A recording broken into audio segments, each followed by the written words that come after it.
सो हम जो current electricity topic देख रहे हैं उसमें करंट इलेक्ट्रिसिटी टॉपिक में बहुत सारे कॉम्प्लिकेटेड सर्किट्स होते हैं। टू सॉल्व दिस कॉम्प्लिकेटेड और यू कैन से कॉम्प्लेक्स सर्किट्स डिफरेंट मेथड्स और वेज आर यूज्ड। अलग अलग वेज है, अलग अलग मेथड्स हैं, वह मेथड्स यूज करके आप कॉम्प्लेक्स सर्किट्स को सॉल्व कर सकते हैं। उसमें एक एंड इंपॉर्टेंट मेथड है इक्विपोटेंशियल पॉइंट मेथड हम कहेंगे। इक्विपोटेंशियल पॉइंट मेथड, तो इक्विपोटेंशियल पॉइंट मेथड का यूज करके आप कॉम्प्लेक्स सर्किट्स को सिंप्लीफाई कर सकते हो। क्या है equipotential? Equipotential points means points of same potential. तो क्या स्टेप्स है इन कॉम्प्लेक्स सर्किट्स को सॉल्व करने के लिए using this method? First step है, फर्स्ट स्टेप आपको याद रखना है, first find the equipotential points. By finding the equipotential points आप उन इक्विपोटेंशियल पॉइंट्स को फाइंड करके नाम देंगे, ए पॉइंट, बी पॉइंट, सी, और जो सेम इक्विपोटेंशियल पॉइंट्स है उनको सेम नाम दिया तो भी चलेगा। In next step, we have to place all that equipotential points at the same place. And by placing equipotential points at the same place, redraw the diagram. जो पहले original diagram है उनमें इक्विपोटेंशियल पॉइंट्स फाइंड करो। Equipotential points को एक जगह पर रख के आपको फिर से डायग्राम ड्रॉ करना है। वो डायग्राम आपने अगर करेक्टली ड्रॉ की तो जो कॉम्प्लेक्स सर्किट्स आपको दिखाई देता है वो बहुत ही सिंपल सर्किट में कन्वर्ट हो जाता है। अगर वह सिंपल सर्किट में कन्वर्ट हो गया तो after that just find which resistances are in series and which are in parallel, and by using the formula of equivalent resistance of series and parallel combination we can simplify that circuit again into a simple circuit, and last में आप उसका equivalent resistance find कर सकते हो। और कैसे exactly वो हम कुछ examples लेकर देखेंगे और फिर आपको ये मेथड समझ में आएगी। तो इस पर बेस्ड जो है इक्विपोटेंशियल पॉइंट मेथड पर बेस्ड ये कुछ सर्किट्स मैंने यहाँ पर ड्रॉ किए। तो हम एक एक सॉल्व करेंगे, देखेंगे इक्विपोटेंशियल पॉइंट फाइंड करके हम इन कॉम्प्लिकेटेड सर्किट्स को कैसे फाइंड कर सकते हैं। सो लुक हियर, ये फर्स्ट मैंने सर्किट डायग्राम ड्रॉ की है। Here resistances are arranged in this way. This is of 6 ohm, 6 ohm, यह 12 ओम, 12 ओम, and this one is of 8 ohm। तो अब हम क्या करेंगे, इक्विपोटेंशियल पॉइंट्स मैंने आपको कहा है कि इन equipotential point method points which are directly connected by the wire are equipotential points means same potential points होते हैं। लुक हियर, यहाँ पर जो जंक्शन से और कैन से जॉइंट से उस पर ध्यान देना है। ये देखो, ये एंड ये पॉइंट डायरेक्टली कनेक्ट किए with the help of this wire, that's why हम कहेंगे ये इक्विपोटेंशियल पॉइंट्स। इक्विपोटेंशियल पॉइंट है मतलब यू कैन राइट कि अगर ये पॉइंट है, यहाँ का पोटेंशियल सेम है। Okay, now this point and this point is also directly connected by the wire, so ये भी इक्विपोटेंशियल पॉइंट है और you can see same points. इसे याद रखना है, ये बहुत इंपॉर्टेंट है। सेम पॉइंट्स है, आप अलग अलग नाम भी दे सकते हो, फॉर कन्वेंशन में सेम ही नाम दे रहा हूं। Okay, now here A and this point ये डायरेक्टली वायर से कनेक्ट नहीं किए, सो अलग पॉइंट होगा। ये बी नाम दिया यहाँ पर, so I am writing here C. Now see this point and this point is also directly connected by the wire, so this is also C. ये भी सी है, बट ये पॉइंट ये पॉइंट डायरेक्टली कनेक्ट नहीं किए तो उसे अलग नाम दे देते हैं डी पॉइंट, सॉरी डी। लेकिन D and B directly connect किए with the help of wire, so मैं इसे भी कहता हूं बी। ये एंड ये भी डायरेक्टली कनेक्ट किया with the help of wire, so B point है। या तो आपने अलग अलग भी नाम दिए तो भी चलेंगे, लेकिन नेक्स्ट स्टेप है, अगर आपको समझ में आए इक्विपोटेंशियल पॉइंट्स कौन से, after that place all these equipotential points at same place and draw the diagram। कैसे, यहां पर मैं ड्रॉ कर रहा हूं, लुक हियर, ये point A, now I am drawing the diagram by placing all equipotential points at the same point. ये A point है, suppose ये A point है. So now look here, एक रेजिस्टेंस है between point A and C. A and C में एक resistance है. Look here, A and C में ये एक रेजिस्टेंस है, that is of 6 ohm. ये C point है, मैं कंसिडर कर रहा हूं C point. Again you can see here there is another resistance of 12 ohm between C and A.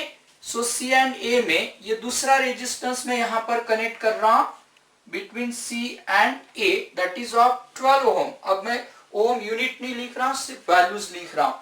C, अब C, ये C पॉइंट, ये B पॉइंट है ना. तो यहाँ पर बहुत ही केयरफुली डायग्राम रीड्रॉ करना है.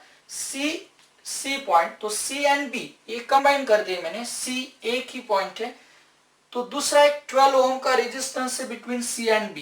Look here, there is another resistance between point C and B. ये B पॉइंट है, ये B point. C and B में जो रेजिस्टेंस है वह है of 12 ohm. C and B में और एक रेजिस्टेंस है, वह भी है, आप देखेंगे तो वह है ऑफ 6 ओम. ये 6 ओम का रेजिस्टेंस है. बट और एक बात है, A एंड B में 8 ohm resistance. This is point A and this one is point B. So A and B में 8 ओम का रेजिस्टेंस है. तो आपको जो डायग्राम है वो प्रॉपरली जो है ड्रॉ करते आनी चाहिए. After drawing this diagram you can easily find the equivalent resistance of that complicated circuit. अब कैसे फाइंड कर सकते हैं, आसान है ना. अब हमें इतना ही देखना है. After this step, first step क्या किए मैंने, first step, look here and listen carefully. First step हमने इक्विपोटेंशियल पॉइंट्स फाइंड किए. In next step we place all the equipotential points at the same place and वह same place पर place करके हमने diagram redraw की. Now in next step we have to find which resistances are in series or in parallel. तो ये देखेंगे यहाँ पर हम 6 and 12 are in parallel and parallel में तो हम सिंप्लीफाई कर सकते हैं. क्या फॉर्मूला है for parallel equivalent resistance for parallel combination, तो मैंने फॉर्मूला बताया. इक्विवेलेंट रेजिस्टेंस हमें फाइंड करना है इन पैरेलल कॉम्बिनेशन, तो फॉर्मूला है product of two upon sum of two. तो देखो ये सिंपल फॉर्मूला यूज करके यहां पर देखेंगे. 12 इंटू 6 अपॉन 12 प्लस 6 18, 6 3 जा 18, 3 4 जा 12. सो ये हो गया 4 ओम. ये हो गया 4 ओम. ये equivalent resistance between A and C, that is of 4 ohm. C and B में भी उतने ही रेजिस्टेंस है 12 एंड 6, तो अगेन यू कैन से वह भी है ऑफ 4 ओम. ये हो गया 4 ohm and 8 ohm is in parallel with this combination 8 ohm. तो 4 एंड 4 इन सीरीज, तो 4 प्लस 4 हो गया 8 एंड 8 आर इन पैरेलल. तो पैरेलल में क्या करेंगे, इक्विवेलेंट रेजिस्टेंस आइडेंटिकल है तो value of 1 upon number of resistances. 4 plus 4 वो हो गया 8 ओम, तो आइडेंटिकल है. Value of 1 upon number of resistances 2, so 8 by 2 is 4 ओम. तो अपनी वैल्यू जो है इक्विवेलेंट रेजिस्टेंस है ऑफ दिस सर्किट इज 4 ओम. सो और एक एग्जांपल लेते हैं, मतलब आपको फाइंड करना है. क्वेश्चन क्या, find the equivalent resistance. Find the equivalent resistance. तो हम इक्विवेलेंट रेजिस्टेंस फाइंड कर रहे हैं इन सर्किट्स का. तो बहुत ही मतलब एक simple, there are different ways और you can say methods. Using that methods we can find the equivalent resistance. But हम ये इक्विपोटेंशियल पॉइंट मेथड यूज करके रेजिस्टेंस फाइंड कर रहे हैं. तो दूसरा मैंने लिया है एक सर्किट, उसको भी जरा ध्यान से देखिए और समझ लीजिए किस तरह से हम फाइंड कर सकते हैं इक्विवेलेंट रेजिस्टेंस. क्या करना होगा, तो इस तरह के स्टेप्स हम यूज करेंगे. फर्स्ट हम इक्विपोटेंशियल पॉइंट्स फाइंड करेंगे. चलो ये पॉइंट A, नाउ ये पॉइंट एंड ये पॉइंट डायरेक्टली कनेक्ट नहीं किए, दूसरा नाम दे देते हैं। सपोज फॉर एग्जांपल ये पॉइंट है सी पॉइंट, ठीक है। अब देखो ये बी पॉइंट है, लेकिन यहाँ का point and this point is directly connected, so that's why हम कहेंगे ये भी सी पॉइंट है। अब जरा ध्यान से देखिए किस तरह से फाइंड कर सकते हैं हम equivalent resistance of this circuit. Look here, अब देखो ये ए पॉइंट, पॉइंट ए, ये point C, and A and C को आप ऑब्जर्व कीजिए, ए एंड सी को आप ऑब्जर्व कीजिए। ए एंड सी में एक रेजिस्टेंस ऑफ 3 ओम, तो मैं ड्रॉ कर रहा हूं ए एंड सी में वह resistance 3 Om. A and C में और एक resistance of 6 ohm, A and C में और एक रेजिस्टेंस ऑफ 6 ओम, ये 6 ओम का रेजिस्टेंस है। फिर हम कहेंगे नेक्स्ट पॉइंट है बी, नेक्स्ट पॉइंट है B, and B and C में एक रेजिस्टेंस है 6 ओम, बी एंड सी में नेक्स्ट रेजिस्टेंस है of 6 ohm, C and B में और एक रेजिस्टेंस है ऑफ 12 ओम, 12 ओम, करेक्ट है 12 ohm. Look here, A and C, A and C, उसमें दो रेजिस्टेंस है 3 ओम एंड ये 6 ओम। सी एंड बी में 6 ohm and B and C में 12 ओम, मतलब टोटल 4 रेजिस्टेंसेस है। अब आसानी से फाइंड कर सकते हैं 3 and 6 they are in parallel, parallel में तो इक्विवेलेंट रेजिस्टेंस क्या होगा, product of 2 upon sum of 2, product 6 into 3 18 and 6 plus 3 9, 18 upon 9 means 2 ohm, 2 ohm, 6 and 12 वो तो हमने यहां पर फाइंड किया था 4 ohm, so 2 ohm plus 4 ohm they are in series, that's why 2 plus 4 6 ohm, तो इक्विवेलेंट रेजिस्टेंस हो गया 6 ohm। तो इस तरह से हम आसानी से फाइंड कर सकते हैं। देखने के लिए हमें यह सर्किट्स बहुत ही कॉम्प्लिकेटेड लगेंगे, बट जब आप इस वे से फाइंड करोगे तो आपको आसानी से वो सॉल्व हो सकते हैं, आप आसानी से सॉल्व कर सकते हो। तो अब हम थर्ड की ओर जाएंगे। थर्ड देखो, बहुत ही केयरफुली देखना है आपको और फिर समझ में आएगा आपको इस सर्किट को हम किस तरह से सॉल्व कर सकते हैं। लुक हियर, पॉइंट ये मतलब ये भी ए पॉइंट है, सेम पॉइंट है, सेम पोटेंशियल है ए, तो ये भी पॉइंट होगा A. Now these are not connected directly, तो उसको दूसरा नाम दे सकते हैं, लेकिन यहाँ पर बी पॉइंट है तो ये भी बी हो गया, ये बी हो गया, ये बी, इसको और कुछ दूसरा नाम देते हैं। Suppose this point is point O, point O. Now look here, बहुत ही अच्छी तरह से ध्यान से देखिए, केयरफुली देखिए, ये ए पॉइंट में यहाँ पर लिख रहा हूं पॉइंट ए, ये यहाँ पर है ओ, ये ओ पॉइंट है एंड लास्ट में जो दिया है वह बी पॉइंट है। तो इन 3 पॉइंट्स के बारे में हमें सोचना है, इन 3 पॉइंट्स के बारे में हमें सोचना है। देखिए किस तरह से हम कैलकुलेट कर सकते हैं फिर रेजिस्टेंसेस।